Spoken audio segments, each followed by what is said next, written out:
Good morning, Anita Dawn here from Anita Dawn Wellbeing. How are you all today? So it's still February and I am doing February health tips for the whole of February. And this week we're talking about diet. Well, I'm talking about diet. Yeah. So we are on session 4 out of 5. There's just one more to go. All right. And today I'm talking about dairy. I've actually called it the dairy dilemma. So why dairy? It's something that's really close to my heart, close to my health and my fitness, actually. It is a £5 billion industry, per annum. That's what it brings in. Have you done a Google search on anything to do with dairy? First of all, it brought up nothing but diaries. So there wasn't a lot under search of dairy, but what there was under the search of dairy was all positive about it, saying how important it was to have dairy in your diet, how we need it for calcium and protein.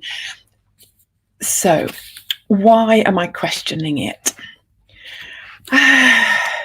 As part of my master's on nutrition, I did look into dairy, and at the time, I had a few health issues. Okay, I particularly had a health issue when I was growing up. I had a lot of catarrh, and I actually had to give up swimming because we thought I was allergic to chlorine. So that was pretty big in my life because I wanted to be an Olympic swimmer.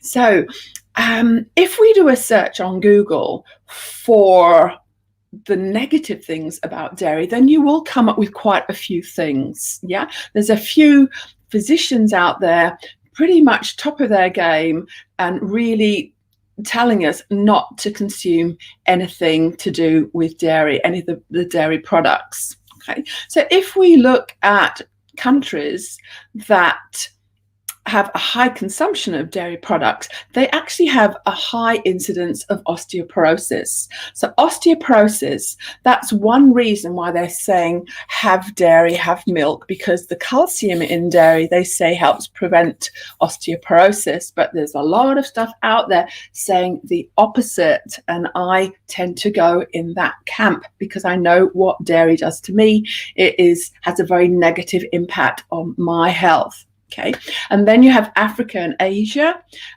lower consumers of dairy products, and they have a low instance of osteoporosis. So I think we need to, although there's not a lot of solid research on either way, actually, the pros for having dairy for calcium, there's not a lot of solid research supporting that.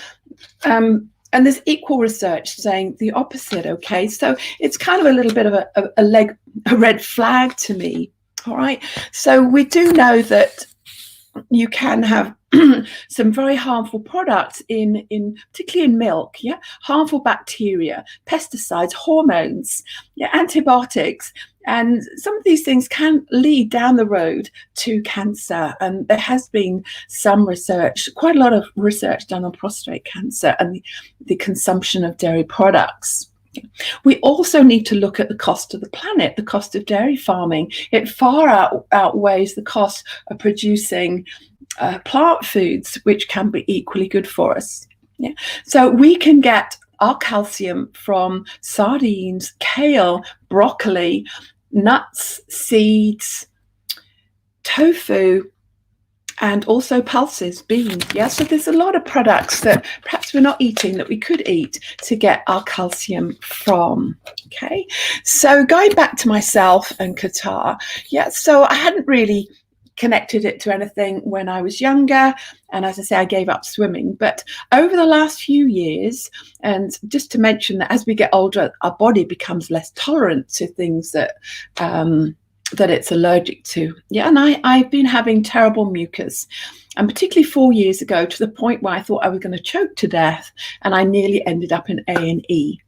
But I have been through a lot of tests. I've been just in the last year, actually, or over a year ago, before lockdown, I complained about that this was really affecting my health, my life, my sleep.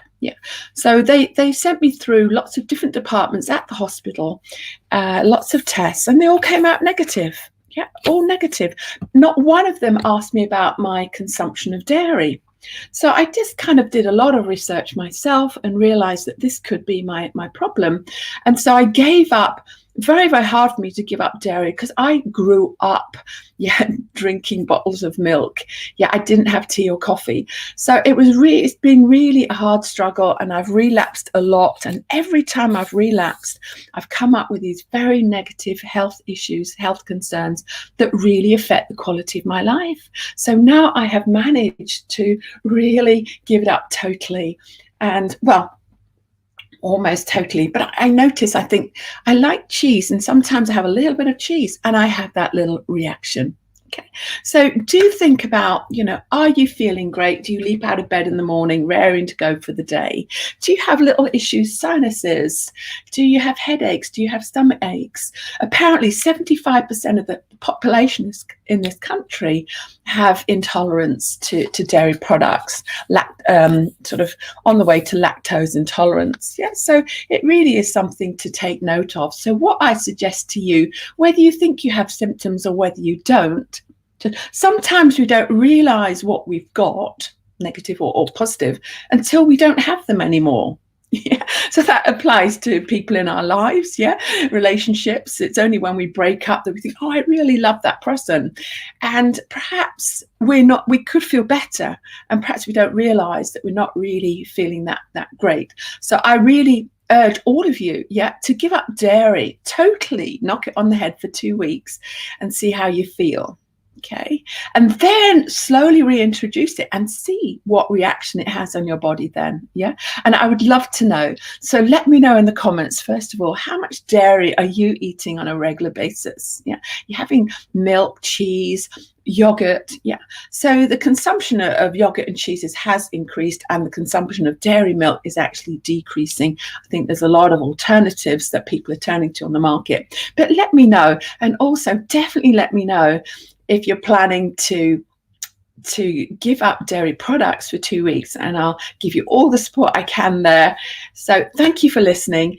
And the next session in this series 5, the 5th session talking about diet, will be on grains. So another a lot of controversy about eating grains, just like there is about consuming dairy. Okay, so thank you for listening.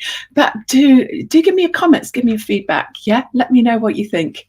All right, you guys have a good day. Thanks for watching, and